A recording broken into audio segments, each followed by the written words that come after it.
প্রায় ১ ঘণ্টা বিভ্রাটের পর স্বাভাবিক হয়েছে ফেসবুক, হোয়াটসঅ্যাপ ও ইনস্টাগ্রাম সহ মেটার বেশিরভাগ প্ল্যাটফর্ম।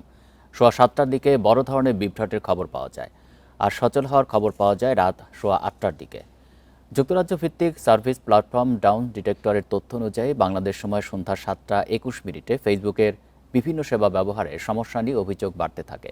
সবচেয়ে বেশি অভিযোগ আসে অ্যাপ ব্যবহারে। পরিসংখ্যান বলছে, মোট অভিযোগে ৫৬ ভাগ অ্যাপ সংক্রান্ত। এছাড়া ২৬ ভাগ ব্যবহারকারী লগ ইন সমস্যার কথা জানিয়েছেন। ওয়েবসাইট ব্যবহারের সমস্যার অভিযোগ এসেছে ১১%।